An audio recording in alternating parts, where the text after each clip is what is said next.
In a business filled with ego, insecurity, misunderstandings, competitive fire, and general assholery, it should come as no shock that the history of professional wrestling is filled with behind-the-scenes scuffles amongst the talent. The aforementioned ingredients have been known to make for corrosive concoctions in wrestling locker rooms the world over, leaving astonished onlookers with stories to tell for generations to come. Seemingly no level of wrestler is immune to the occasional locker room brawl, be they main eventers with a giant target on their back, mid-carders with a chip on their shoulder, or undercard talents that don't suffer disrespect lightly. Over the years, all walk of grappler has gotten tangled up in some kind of physical altercation. For this list, we're going to look at the times where the best of the best in-ring headliners and legends either came to blows or were in the midst of a skirmish that nearly crossed into that terrain. There will be no wrestler versus executive stories here. Sorry, Montreal, your story has been told enough times. As we've noted, a locker room fight can happen at any time between seemingly any two individuals, but it's something quite unique when it's two major stars that are at each other's throats. I'm Adam Pacitti from Cultaholic.com, and here are 10 backstage fights between wrestling headliners.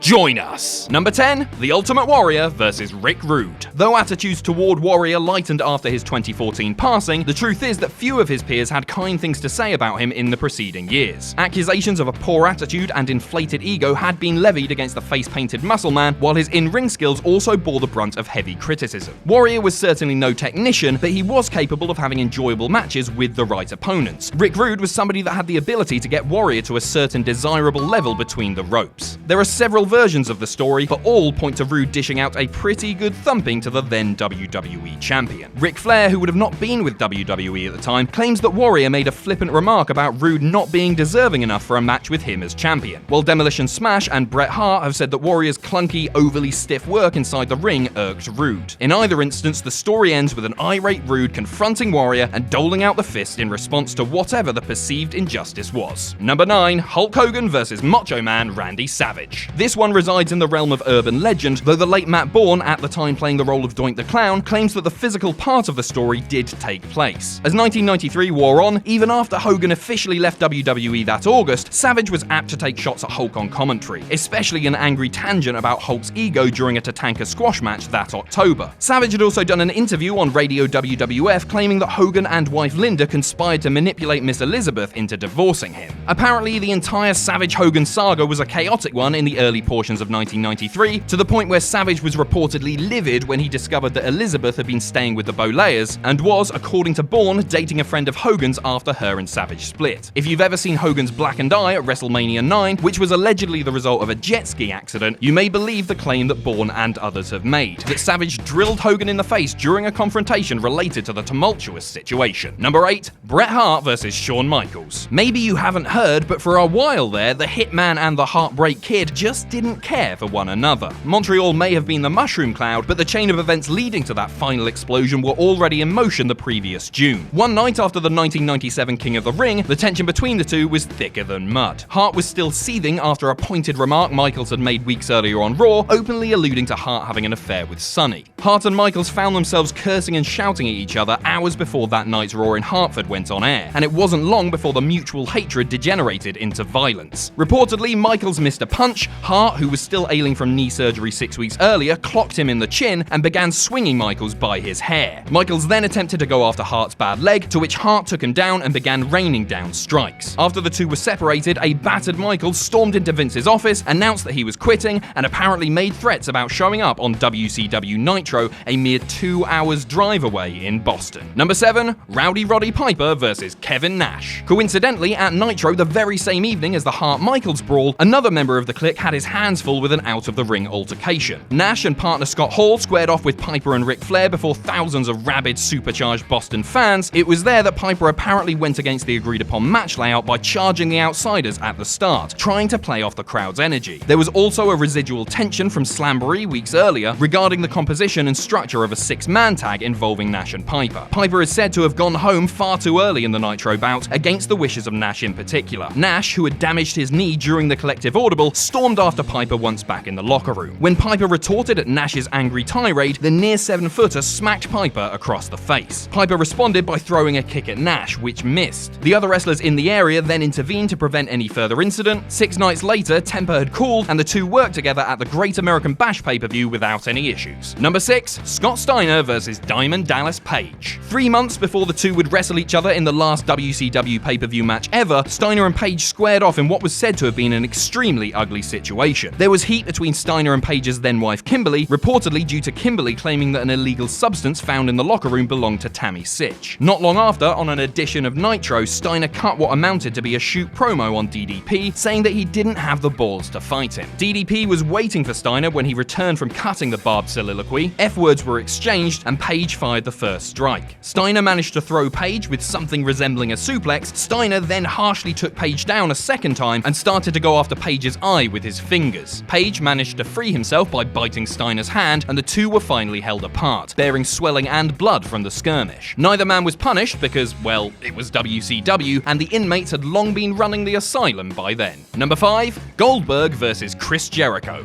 A run between Goldberg and Jericho never really came to fruition in WCW, and there had been a mild strain between the two ever since. More than 4 years later, Goldberg arrived for his first WWE run, and, according to Jericho, seemed eager to renew the pre-existing tension. Jericho had been told that Goldberg was openly burying him to Kevin Nash during one particular Raw match, and with that, Y2J angrily confronted the larger heavyweight. The two began arguing about stuff that allegedly had been said, and while Jericho apparently tried to talk sense into Goldberg, the beastly former WCW champion grabbed Jericho by the throat. Jericho shoved him off, and when Goldberg charged again, Jericho snared him in a front facelock, an effective self-defense move, and managed to neutralize Goldberg. Jericho added a body scissors, but the powerful Goldberg managed to lift Jericho and slam him through some dressing room doors. The two were eventually separated by a group of wrestlers and personnel and made peace minutes later. Jericho also claims that maybe 10 minutes after the fight had started, there was a text on his phone from Disco Inferno asking about the fight. Gossip certainly does spread quickly. Number 4, Kurt Angle versus Eddie Guerrero. A little more than 1 year before Guerrero's passing, the signs of physical and mental deterioration were becoming evident to those around Latino heat. The extent to which Guerrero was compromised became clearer when he worked with Angle in a lumberjack match on SmackDown weeks after SummerSlam. While most would anticipate a great match between the two, the match would have been awful if not for heavy editing in post-production. That's because Guerrero was acting strangely. Guerrero seemed off kilter and was a little skittish about doing spots. At one point telling Angle, "Get away from me, don't touch me." Guerrero also said something similar to the Lumberjacks when he was ejected to the floor. Backstage, Guerrero was reportedly a furious mess, and an irritated Angle, who felt like he'd been carrying a severely restrained Guerrero in other recent matches as well, angrily confronted him. Guerrero screamed at Angle, who shoved him several times and blocked a Guerrero takedown attempt with a front facelock, holding him there until Big Show broke it up.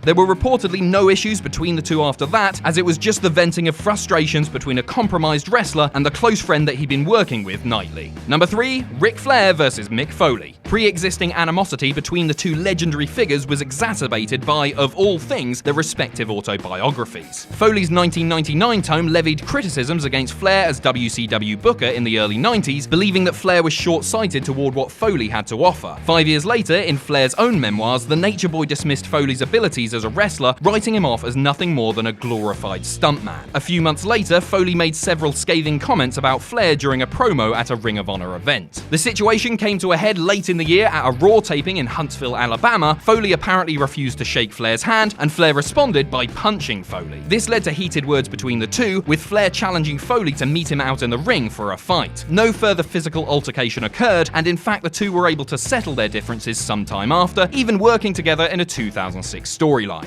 Today, the two are friends, with no more petty arguing over harsh assessments from years earlier. Number 2, Booker T versus Batista. Batista's ascent to the main event tier of WWE wasn't without its share of internal feather ruffling. In 2005, shortly before getting drafted to SmackDown, Batista made critical comments of the Blue Brand's roster, claiming that their wrestlers lacked the commitment of Raw's stars. Those words didn't sit well with many, namely Booker T. The friction came to a head in May of 2006 when stars from both brands filmed a SummerSlam commercial many hours before a Raw TV taping. Batista was part of the filming, though he'd been out of action since January due to a torn triceps. When he arrived at the shoot, Batista reportedly only shook hands with certain talents, and that's when Booker sprung into action. He and Batista began loudly arguing and immediately went at it, with sources claiming that in the midst of the brief brawl, Booker would up the aggressor, having pinned Batista down while raining punches on the animal. Both men were seen with noticeably swollen eyes after the fact, particularly Booker at the SmackDown tapings. Number 1. Brock Lesnar versus Chris Jericho. You may remember the gruesome finish to SummerSlam 2016, in which Randy Orton bled enough blood to fill an Olympic-sized swimming pool, courtesy of some unworked Lesnar elbows to the noggin. Apparently, blading is barbaric, but having a 280-pound MMA heavyweight cave in the head of a man in an attempt to draw blood isn't. But anyhow, Lesnar messed up Orton good, and the ensuing visual was a truly horrifying sight. Alarmed by Orton's predicament was Jericho, who watched the whole thing go down on a backstage monitor. Jericho was in the vicinity of Michael Hayes and demanded to know if the blood was intentional or if Lesnar had carelessly gone into business for himself. Hayes apparently felt uneasy about telling Jericho that it was a planned spot, and Jericho grew annoyed at Hayes' apprehension about answering. Jericho loudly stated, "This is BS," just as Lesnar was coming back through the curtain. Interpreting Jericho's remarks as being directed towards the ending, Lesnar exchanged words with Jericho, reportedly even kissing him on the forehead while daring him to do something. Jericho then, with balls bigger than any of us have, shoved Lesnar into a wall. Both Triple H and Vince McMahon intervened, and Vince had to explain Jericho that it was all a work. After that, cooler heads prevailed. So that's our list. Let us know what you think in the comments below, and you can follow me on Twitter here. If you enjoy what we do here at Cultaholic, you can pledge to our Patreon. That's patreon.com/Cultaholic. And most importantly, don't forget to hit subscribe and join us.